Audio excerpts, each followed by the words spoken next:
Hello, everyone. Welcome to the new episode of Professionals Unplugged. I am your host, Utkarsh Shukla, and today we have Shelly with us. Shelly, thank you so much for joining in. Thank you so much for allowing me to be here. It's a real pleasure. So, let's start with our very basic question. Can you please introduce yourself to our audience, like who you are, what work you do, anything you want us to know about you? Yes, of course. So, morning, everyone. Hello. I'm Sally, and I'm an emotional empowerment coach. So, I support professionals who are navigating the pressure of professional life, and I support them in changing that intensity into emotional empowerment to best support them with their professional journey. That's really great. And hearing about this term, emotional empowerment coach, right? So can you just give us a brief about it, like what is it, how it works? Because it is not a very common term, right? So, can you just No, that's help us it. with it? Yeah, I'm quite unusual. So, yes. So, first of all, what do I mean by emotional empowerment? So, emotional empowerment is about teaching your brain to perform for you in the best possible way emotionally. So, quite often we're thinking of our emotions as being outside of ourselves. We've often been taught socially or culturally that it's the circumstances around us that are generating our emotional experience. And that's utterly understandable because circumstances are, of course, relevant, but it's actually how our brain interprets those circumstances that generate our emotions. And this is obviously great news for emotional empowerment because what that then means is it means that if we can learn and embed skills that have an impact and influence on the way that our brain interprets the world and produces emotion, suddenly we have this amazing opportunity to capitalize on one of the most important professional resources there is, in my opinion, which is how you can experience emotions in a way that best support you professionally. So I suppose an analogy might be if you imagine ordering your brain on Amazon or other distributors, and there's a knock at the door. You go to the door and you unpack your brain, and it's already doing loads of wonderful supercomputer abilities. And you are so impressed with it, you just use it as it is. And it does lots of incredible things to allow you to function personally and professionally. But actually, if we imagine that there was perhaps a manual in the bottom of that box, a manual that none of us ever read, that we know we're supposed to read. And actually, what I do is all about providing professionals with the opportunity of knowing what's possible. What is possible in terms of how you can influence the way in which your brain behaves so that you can take it off that kind of Amazon automatic mode and instead start reprogramming it in a way that best supports you. So that looks like reducing emotional intensity, which an automatic brain does by default. So that's our kind of natural norm, is to have a brain that does kind of bias towards emotional intensity, but also once we've created space by supporting our brain in reducing that intensity, there's a wonderful opportunity for teaching it to generate the emotions that we seek. And that is where it really supports professional potential, professional productivity, contribution. And I do that both through short-term practical coaching interventions one-to-one. So it's very much what is wonderful about human brain is it's very much like a computer. Once you've coded it, it does what you ask to. Well, most of the time, right? I'm sure there's a lot of people in IT that like to disagree, but essentially, you provide it with an ability to perform, and then you have some you have some ability to know that it will do that. And luckily, brains are the same. Once you intervene and teach it to perform for you, it's possible for it to continue to do that. So that's why my coaching is always short term. It's practical application where an individual talks to me about the emotions that they're looking for, that their brain isn't yet producing. But another wonderful part of my job is going into companies, Utkarsh, and providing talks primarily that are rooted in this really exciting, forward-thinking idea of what businesses and companies can look like where their employees are genuinely internally supported with the emotions that fuel capacity, retention, change management, resilience. And it's just such a privilege to work with such forward-thinking organizations that have often got a really fantastic existing approach to well-being and um, the support that professionals might need when they're finding functioning day to day challenging. But I'm very much in the everyday emotional functioning category. And so that's a really exciting new area where, it's my privilege really to provide that as a new opportunity for people. I think it's really important thing that you mentioned the importance of emotions, especially when you are working in a corporate or not corporate, but yeah, for the professional level, the point at which emotions are important to us. It really makes sense to have someone who can guide you because at the end, how you are performing and what kind of emotion you are carrying with you are going to impact your performance, right? So coming to your story, like how do you end up in this role, or what is the backstory for this? Like, what was the main reason for you choosing this career? Yes, well, I'd love to say that this is all one big plan, but and it's actually all been really kind of organic and exciting. So, my background is in education, so it's logical that I've kind of stuck within that area. But the reason that I do what I do now is actually because having taken a career break from education when my two children were very young, I had a period of time where I had been navigating a lot of emotional intensity professionally. And I assumed that when I took that career break, that intensity would go for a period because my circumstances had changed. I actually found that it was exactly the same, if not often more intense. And I thought that was really interesting because I was actually in a set of circumstances at that point where I was lucky enough to be making a lot of my own decisions. I was lucky enough to be able to influence quite a lot of the circumstances around me. And I was meeting up and chatting with my professional friends, and we were all talking about, their relative intensities with their professional lives. And I suppose it gave me a very valuable opportunity to start asking myself questions about what was emotionally possible. Because it was very obvious that the same brain that I'd had when I was doing my professional educational career had very much stayed with me. And so it kind of made me really question what solution was available on the inside when it was obvious that the external solution wasn't providing that.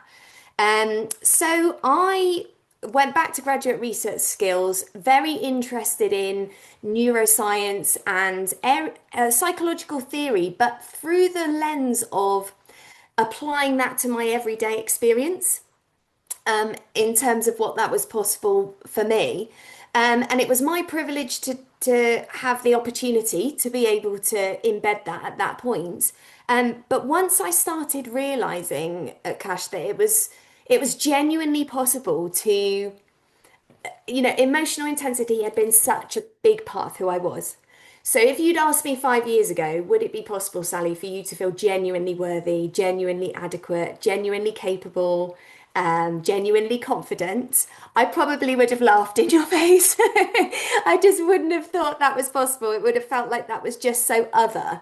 And once I started realizing that actually fundamental parts of my experience were optional, and that started radiating out in ways that were incredible, both through my personal relationships, my family, my community, the people that I could support. It was then that I started realizing the power that this work could have in terms of impact. And I had professional friends who were very interested, who said, "Oh, Sally, could you please kind of distill down what you've done?" And I suppose with my background in education, that kind of practical pathway and practical application was something that I was ready to structure. So it's been my privilege since then to develop what has now become a business, where I'm able to support others in recognizing the same practical steps and application that they need to take.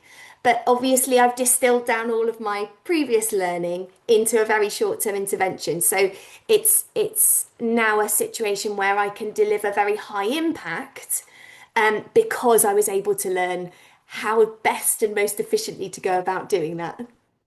That's really great. And it's very important when you can relate to your own stories in the profession, right? Then it becomes easy for you to relate what other persons are going through and how you can help them, right? So that's really a big plus for all your clients.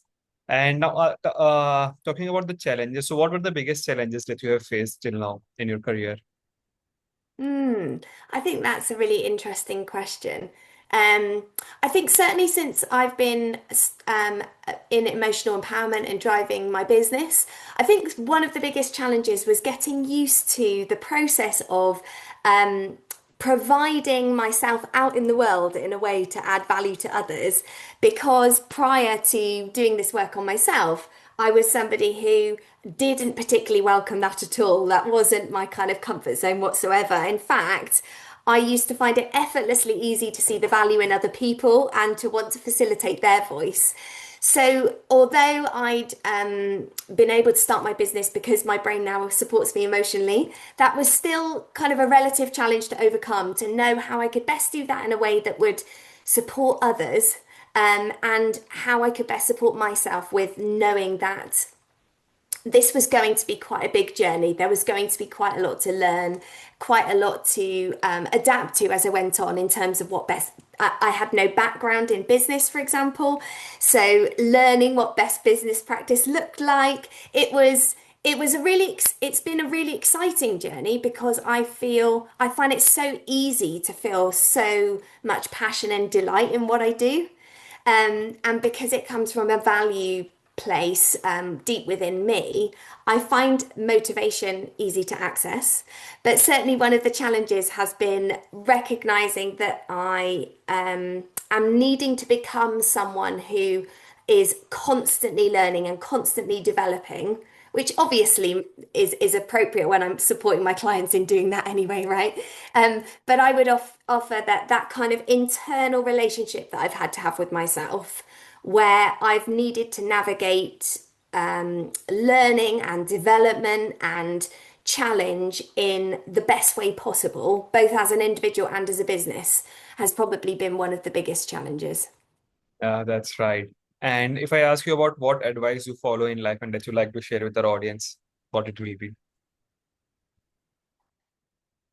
I think one of the first things that I would mention is that, especially when you're at the beginning of your career, when you are often given your first position, it can often feel like there is so much to prove, and you are so aware of what you don't know because you're often surrounded by other professionals who are further on their professional journey and they've had the opportunity to teach their brain so much more in terms of experience. And I think it's great that our brains are predisposed to analyze and to compare and to find ways in which it will naturally want to drive us forward to improve our performance. And I think that's really healthy. But what I would offer as some advice is to recognize that whenever you've been given a professional position, you've been given that position not by accident, but by credit. And that employer has given you that position because they have already recognized the value in you that you've already demonstrated. And so I would offer that it's completely natural to, for example, experience imposter syndrome, where our brain is perhaps telling us that we might get caught out and that we're secretly not good enough and we just have to try and convince everyone. Whereas actually, what I would offer is as advice to recognize that you are exactly where you should be, especially at the beginning of your career. No one is expecting at that point for you to have the years of experience that other professionals around you will have. So, what I would offer is one great way of just reducing emotional intensity is recognizing what is your unique personal journey? What does your best professional development and learning look like, both as an individual as well as in terms of what you can make as a professional contribution? And to focus on how you are best moving forward in terms of adding your best value, as opposed to letting your brain do what it will naturally want to do, which is relentlessly compare you to everyone else. And obviously, comparison can be really useful. It can give Correct. you analysis, it can give you insight, and you can always learn from others, of course. But there's usually an emotional intensity that comes with that that's very easy for us to misalign with inadequacy. And so, what I would offer is that if you're somebody finding yourself in a place where you're experiencing emotional intensity, just remember that's just a part of being an everyday human, rather than it indicating some failing in you as a professional. And I think one of the things that we all very naturally do until we intervene and support our brain is we're often experiencing our emotions, but then we're also judging our emotional experience. So I'll give you an example. So for example, if your brain is on automatic mode, it's very natural and normal in the everyday for it to find evidence for perhaps us not being adequate enough. And in that moment, it's very easy for us to then judge that feeling of inadequacy as meaning that we are somehow therefore failing as a professional, or, that meaning something really quite big about us as a person. Um, a lot of my clients refer to their brain talking to them about being stupid. So when they make a mistake, and I do it a mistake because I call mistakes things that you wouldn't choose to repeat rather than mistake, which is often quite emotionally loaded. But when they do things they prefer not to repeat, they often find that their brain is just waiting for the self-criticism. It's just lined up, ready to go. So what I would offer in advice is just to recognize that wherever you can move away from judging your emotions and simply support yourself with your emotions, then that is a huge opportunity for relief, because emotions are very tiring. They're physical sensations in the body. They are very exhausting if they're at an intense level. But just recognizing that, from trainees to CEOs, we're all human. And so I would advise people to recognize that what you're seeing on the outside is professional performance, and that is often appropriate, and people are getting through the professional day as best as they possibly can. But just to recognize that that is not emotional experience.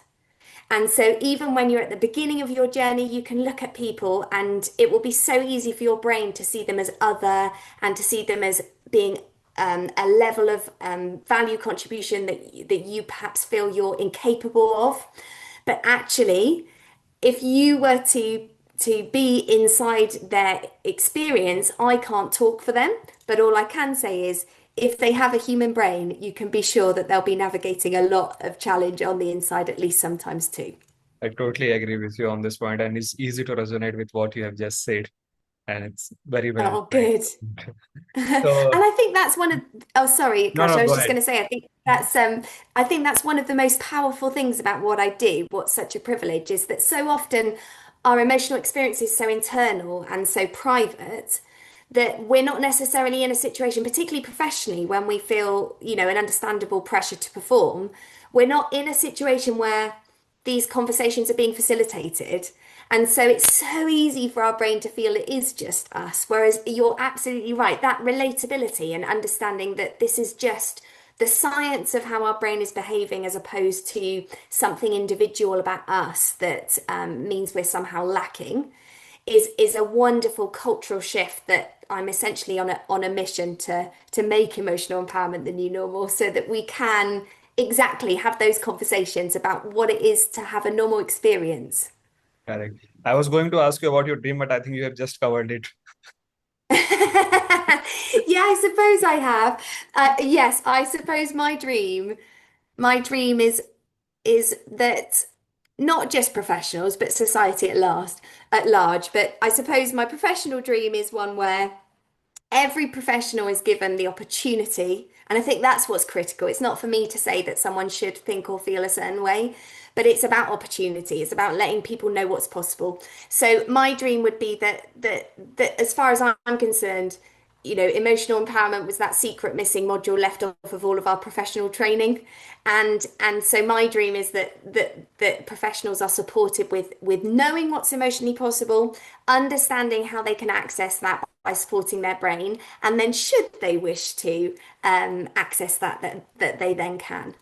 That's really great, really. So I think we are done with our question, and thank you so much for joining. It was really great to know your story and know why you started this. And we wish you a lot of success in your career of the same. So thank you so much.